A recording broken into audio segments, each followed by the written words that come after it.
किसी शायर ने खूब कहा है कि अभी इश्क के इम्तिहान और भी हैं, सितारों से आगे जहां और भी हैं। लेकिन कभी कभी मैं सोचता हूं कि कुदरत के चमत्कारों को जानने के लिए सितारों से आगे जाने की क्या जरूरत है।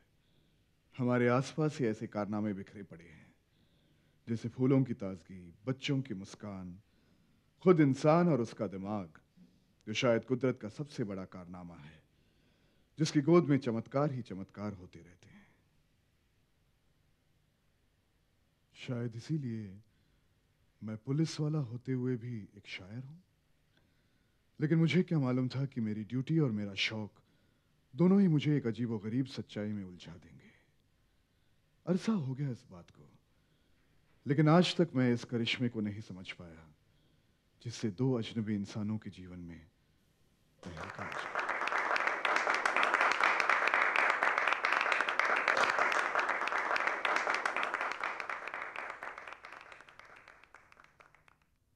दोस्तों, इस नाचीज रणवीर महाजन को ना तो कलम पकड़ने की तमीज थी और ना ही लिखने का सलीका।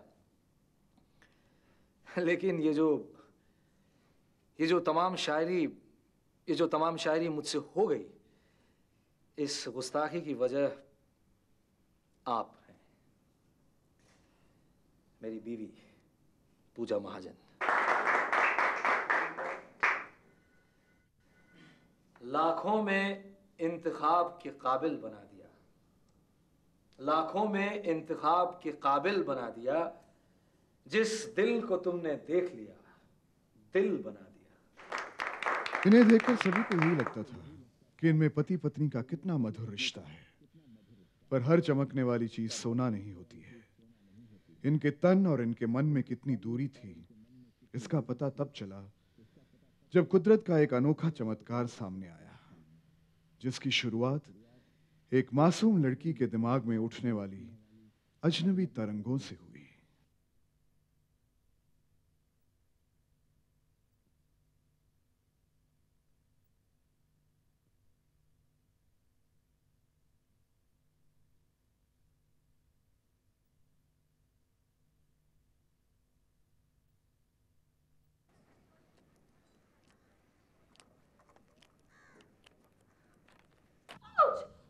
अरे क्या हुआ आपका? लेटे लेटे पैर में दर्द होने लगा, जैसे मोच। लेकिन ये लेटे लेटे पैर में कैसे मोच आ सकती है? पता नहीं। विद्या, जरा एक आइस पैक लाना प्लीज।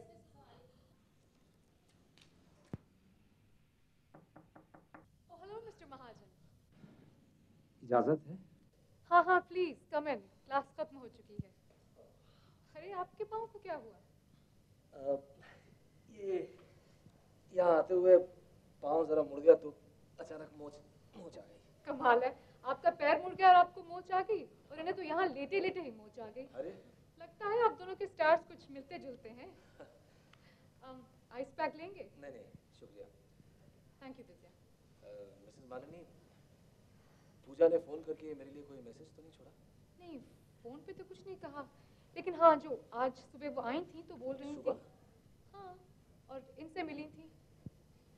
हाँ, पूजा सुबह आई थी, कह रही थी क्लास अटेंड नहीं करेगी, कहीं जाने की जल्दी में थी और काफी परेशान भी थी। परेशान थी और कहीं जाने की जल्दी थी? हाँ, लेकिन कहाँ? वो कहीं किसी गैर के साथ कोई दूसरी महफिल तो नहीं सजा रही थी? Alka, I'm sorry, I'm really sorry, मैं किसी और के बारे में कुछ और।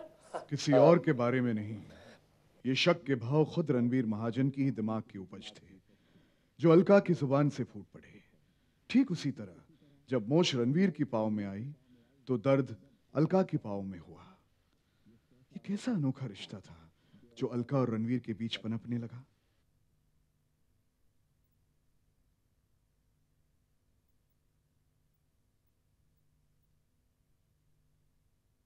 आप? Monali. Monali. Excuse me. Hello. Fine, thank you. How are you? One, two. Yes, go on. You're looking fabulous. So that's excellent.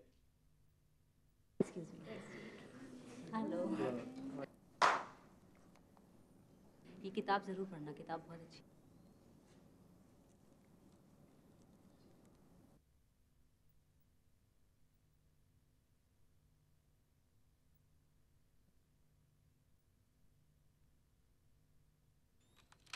हल्का स्माइल हल्का, इतने गुस्से में क्यों लग रही हो?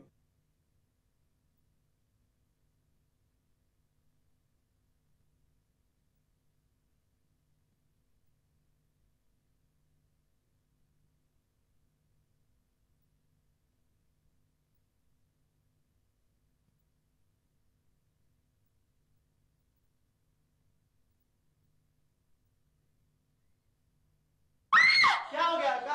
Are you alright?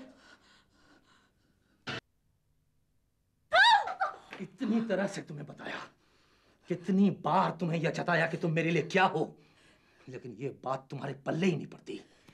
सुबह क्लास से गायब हो गई है और बहाना कर दिया कि ब्यूटी पार्लर में गई थी, और अभी पार्टी में मुझे बिजी देखा तो कोने में छिप छिप कर फिर से अपनी रास लीला शुरू कर दी।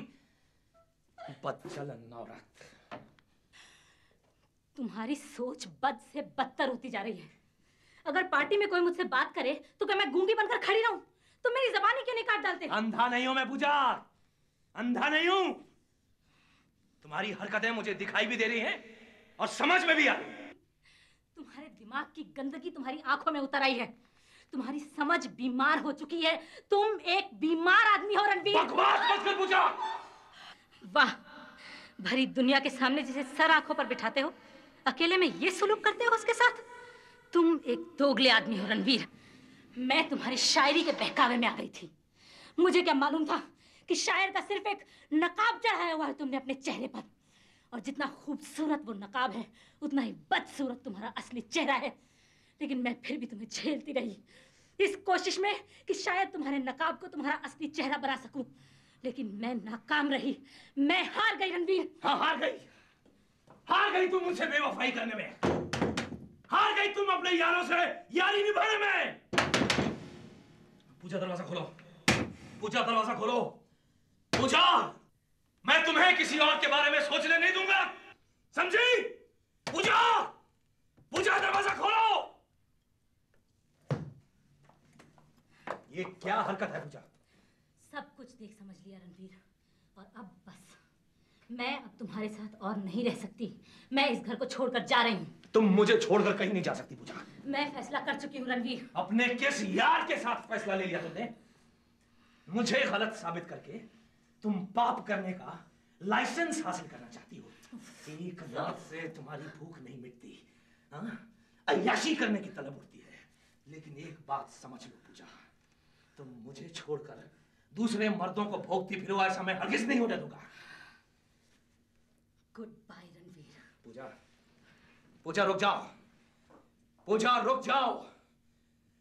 पूजा, मैं आखिरी बार कह रहा हूं, रुक जाओ पूजा।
प्यार की असमत, फन की इज्जत, सब झूठे अफसाने हैं।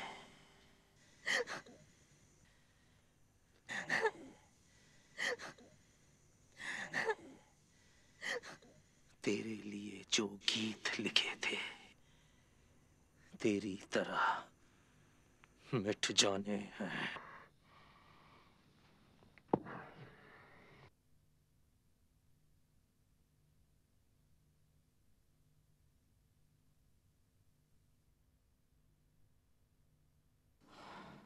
आपकी ये बेसर पैर वाली बातों पर कैसे यकीन कर सकता हूं मैं? आप ये कह रही हैं कि घर बैठे बैठे आपने दूर कहीं होते हुए एक मर्डर को देखा। क्या ये मुमकिन है? हाँ मुमकिन है, क्योंकि मैं रणवीर महाजन का दिमाग पढ़ सकती हूँ। दिमाग? आप प्लीज मेरा दिमाग खराब मत कीजिए, फॉर गॉड्स सेक। इंस्पेक्टर साहब प्लीज आप मेरा यकीन कीजिए, रणवीर ने ही पूजा का खून किया है। Okay okay, if you don't believe me at least investigate and see. हाँ, कैसे यकीन करूं कि सूरज आकाश को जला सकता है? हाँ, बेचारे रणवीर साहब की शायरी का क्या होगा? अब मैं कहां उड़ूं कि आसमां छिन गया, था क्या कसूर मेरा कि जहां छिन गया। प्यार की असमत, फन की इज्जत, सब झूठे अफसाने हैं।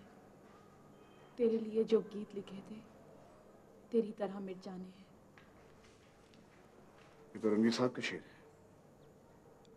शायरी के बारे में मैं कुछ नहीं जानती, मैं तो सिर्फ इतना जानती हूँ कि जब रणवीर पूजा का कत्ल कर रहा था तो यही शेर बोल रहा था।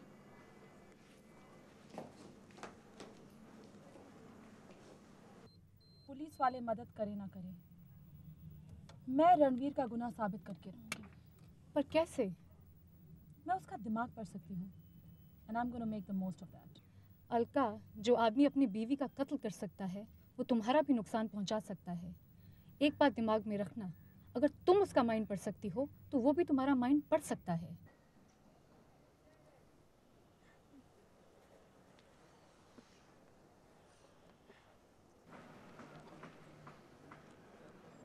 पूजा गई, सारी आस्था चली गई, सब कुछ उजड़ गया मेरा साहब। हर दर्द का मरहम काम होता है, तुम कोशिश करके तो देखो। शायरी मत छोड़ो। प्यार की असमत, श्रद्धांजलि फन की इज्जत, सब झूठे अफसाने हैं। तुम्हारी प्रेरणा की तेरे लिए जो गीत लिखे थे तेरी तरह मिट जाने हैं। कोई और क्या दिलासा दे सकता है? भगवान तुम्हें इस सदमे को बर्दाश्त करने की शक्ति दे बेटे।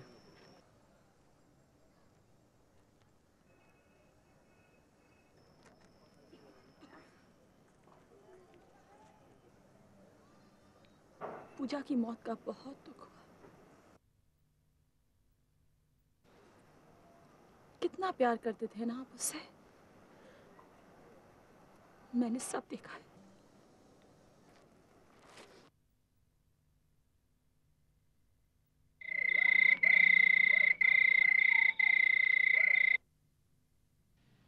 अलका, अलका, अलका, मैं जानता हूं इस वक्त मेरी आवाज तुमको सुनाई दे रही है, तो तुम सुन रही हो ना अलका? चाहते न चाहते हुए भी हम एक दूसरे की जिंदगी जिया करते हैं, एक दूसरे की कारगुजारियों में ताक झांक किया करते हैं। तुम्हारी हरकतें देखने के बाद मेरी यह सलाह है तुमको कि खुद अपनी मौत की तैयारी मत करो। मुझे वजह मत दो कि मैं तुम्हारा भी वही हश्र करूं जो पूजा का हुआ।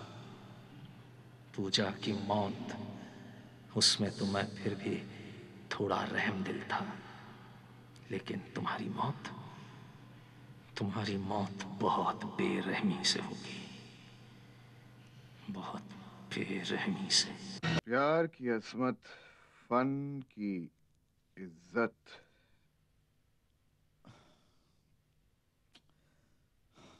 मैं परेशान हो गया। आज की जनरेशन की ये शहरी लड़की जो हिंदी की तालीम भी अंग्रेजी में लेती है, उसकी जुबान से बराबर वजन और सही नुक्तों वाला उर्दू का शेर, ये कैसे हो सकता है?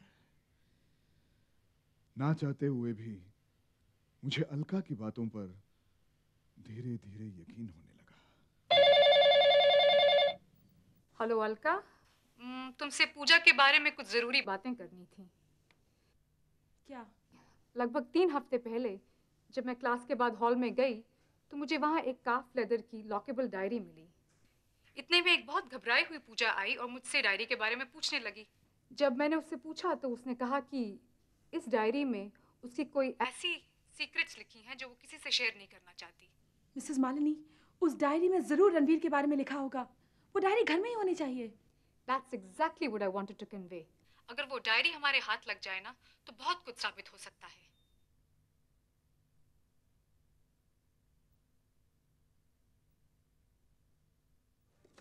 हेलो हेलो हेलो, इंस्पेक्टर माचे से बात कराइए प्लीज, अर्जेंट। वो सीट पर नहीं है। कब तक आएंगे? शायद अब वो कल ही आए। Thank you. आपने रणवीर महाजन का नंबर मिलाया है। मुझे अफसोस है इस वक्त मैं घर में नहीं हूँ, किसी जरूरी काम से हरिद्वार गया हूँ। कृपया आप अपना नाम और टेलीफोन नंबर छोड़ दें, लौटते ही मैं आपसे संपर्क करूँगा।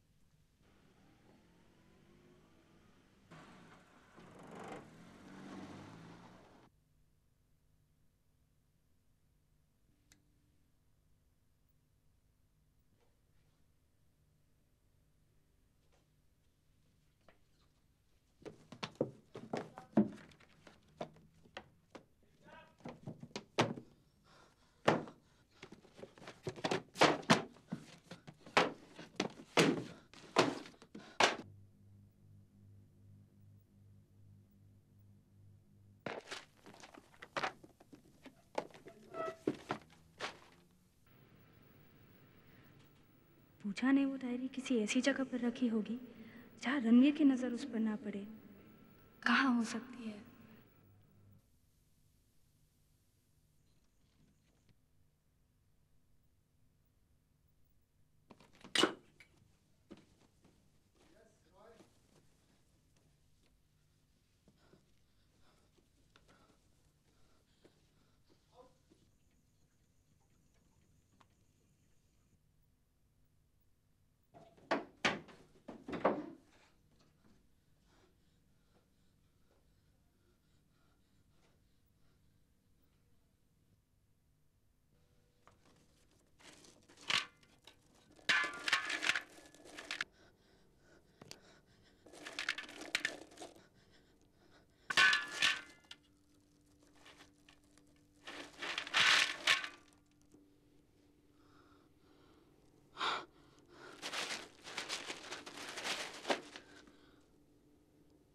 पूजा की डायरी।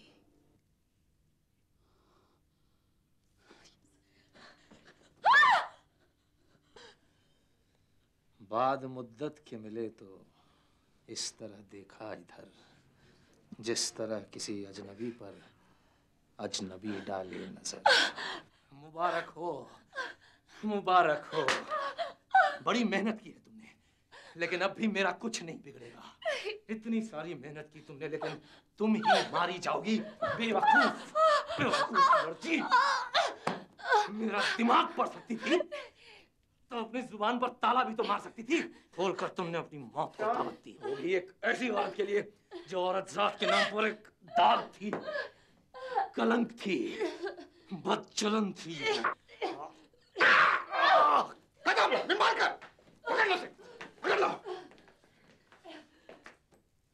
अलका जी, आप ठीक तो हैं? इंस्पेक्टर साहब, आप बिल्कुल सही वक्त पर आ गए। अगर आपने 2 मिनट की देरी कर दी होती दरअसल मैं यहाँ 2 घंटे से मौजूद हूँ। क्या? हाँ, I'm sorry, मेरी वजह से आपको ये परेशानी उठानी पड़ी, लेकिन मेरे पास और कोई चारा नहीं था। हमारे पास रणवीर महाजन के खिलाफ कोई सबूत नहीं था और इसे रंगे हाथों पकड़ना बहुत जरूरी था। You mean to say, पूजा की ये डायरी काफी नहीं थी? ओह, तो आप अब तक समझी नहीं। दरअसल बात यह है कि पूजा की कभी कोई डायरी थी ही नहीं। क्या? What? कल जब मैंने पूजा का लॉकर खोला तो मुझे कुछ नहीं मिला, कोई भी सबूत हाथ नहीं लगा। ऐसा लग रहा था कि सारे रास्ते बंद हो जाएंगे। उस वक्त मेरे पास खेलने के लिए एक ही चाल थी। तुम्हारे और रणवीर महाजन के बीच में ये अजीबोगरीब टेलीपैथी का संबंध। मुझे मालूम था कि अगर मैंने तुम्हारे दिमाग में एक विचार डाल दिया तो वो टेलीपैथी के जरिए रणवीर महाजन तक पहुंच जाएगा। मेरे कहने पर मालिनी जी ने तुम्हें फोन करके ये फर्जी कहानी सुनाई। मुझे यकीन था कि अगर हमारी मुलाकात पुलिस स्टेशन में नहीं होती तो तुम यहां जरूर आती ये डायरी ढूंढने, और तुम्हारा दिमाग पढ़कर रणवीर साहब को भी पता चल जाएगा कि तुम यहां मौजूद हो, और वो यहां जरूर लौटेगा तुम्हें मारने के इरादे से। रणवीर साहब, ये डायरी इस नाचीज की शायरी का दीवान है। हाँ, मैंने जो कुछ भी लिखा सब इसमें है। यस, ये रही उसकी चाबी। चलिए, रास्ते में अब आप मेरी ही शायरी मुझे सुनाइए। खूब गुजरेगी जब सजा मुझे जरूर होगी, पर इस सजा में तुम्हें भी शामिल होना पड़ेगा। मेरी कैद का एक एक दिन तुम भी मेरे साथ भोगोगी, और तुम्हारी आजादी के हर लम्हे में मैं शामिल रहूंगा।